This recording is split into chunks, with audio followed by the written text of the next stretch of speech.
For today's video, magluto si ako og afritada para sa among lunch during sa among NC training. Of course, ang pinakauna na to buhaton is painiton na to ang kaha, dibutangan na to siya og oil.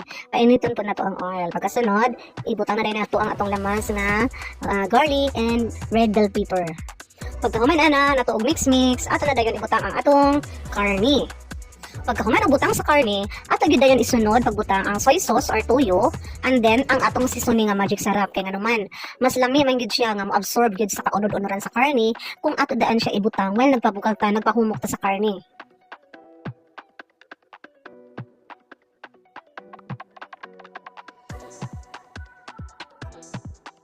Unya ako dayton siya gidugangan og magic sarap kay sobra man gud 1 kilo ang akong giluto. So ang ratio man gud na is every 1 kilo magbutang ka ang isa ka magic sarap. So kay sobra man siya 1 kilo mo na nagdagdag ko. Ato po dayon siya butangan og paminta powder aron medyo halang-halang siya, lami makahatag siya og kalami sa atong linuto. And then ato dayon siya takluban og ato siyang pabukal-bukalan. Every now and then ato siyang i-check kung okay na ba ang atong giluto. Syempre ato na siya i-mix kay kung dili nato siya i-mix, syempre ang ilalom ana maluto na din ang ibabaw gahi pa siya. So dapat even ang pagkaluto. Ato po dayon isunod ang pagbutang sa pineapple chunks. So lamig gyud siya mga guys kung sagulan nato pineapple chunks. And then nakulangan man ko sa water, ako siya didagan og water. Kana ra pud ang lata nga gibutangan sa pineapple chunks, mo gud natong gamiton. Dili na ta magkuwag baso para wala hugason. Ug ako po dayon isunod pagbutang ang oyster sauce. So duha ka pack nga oyster sauce akong gigamit kay syempre ingon ko nga every 1 kilo pusa lang siya ka pack. So kay sobra man siya 1 kilo giduhan ako siya pagbutang para mas malasahan gyud ang atong mixture, ang atong afritada. And then gisunod pud ako ang pagbutang og black beans. So ang uban guys kung magluto sila sa maong afritada, dili nila butangan og black beans, pero para sa ako lamig gyud siya og na black beans. So yummy gyud.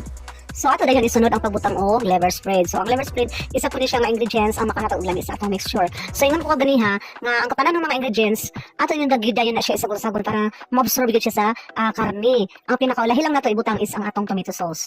And then ato siyang takluban og ato na pud siyang pabukalan. Then after 2 minutes ato na pud siya i-check kung luto na bang atong karne, ato siyang i-mix. Then isunod dayon nato ang pagbutang sa maong gata. So anong gata sa akong gibutang kay wala man gutay available nga cheese. Dapat cheese ang akong gibutang ani.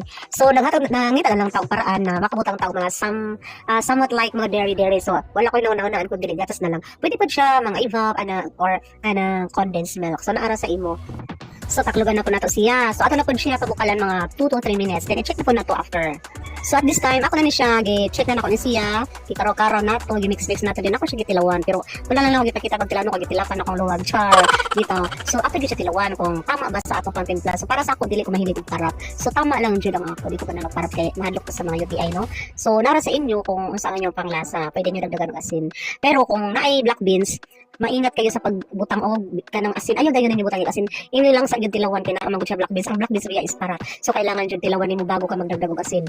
Ato isunod ang pagbutang sa carrots ug atong potato. So ang atong bandayan kung ang atong karne is 75% luto na siya, ato na ibutang ang atong carrots ug atong potato.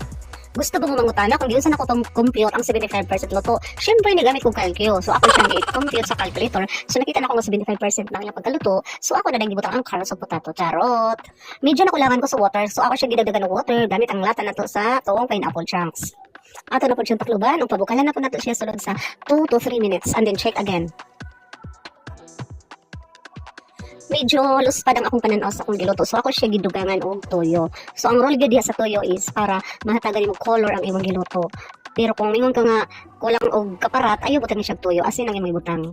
So takluban na tapod dato siya og balik, then ato na pud siya pabukalan 2 to 3 minutes and then karo-karo na pud mix na pod. So guwapa na siya tan-awon, dili na siya luspad kana ako naman siya gidugangan og toyo.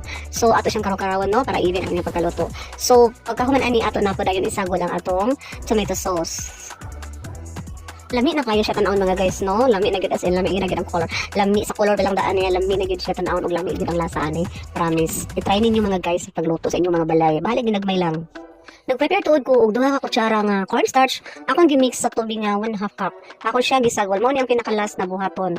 Kay ngano man para medyo labot-labot ang atong mixture ng afritada. Ato gid siya butangan og gitunaw nga cornstarch, gitunaw sa water mo na pinakalas na buhaton.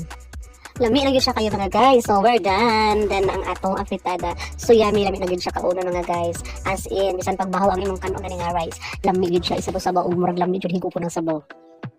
Oh, di ba? Lami siya kaayo, no? So, grabe yun na nga guys. Manamnam dyan yung ang kuan as in lami dyan siya kaayo. So, i-follow lang ninyo mga guys. Itayin ninyo pagluto sa inyong balay. Tapos, katong mga ingredients nga akong gisyo, katong gipang storya na ko, inyo dito i-follow para malasahan makarelate po mo sa ako nga, uy, lami yun no? Oh, di ba? So, grabe ang presentation. Wow na wow. Dili siya luspad. Thank you mga guys.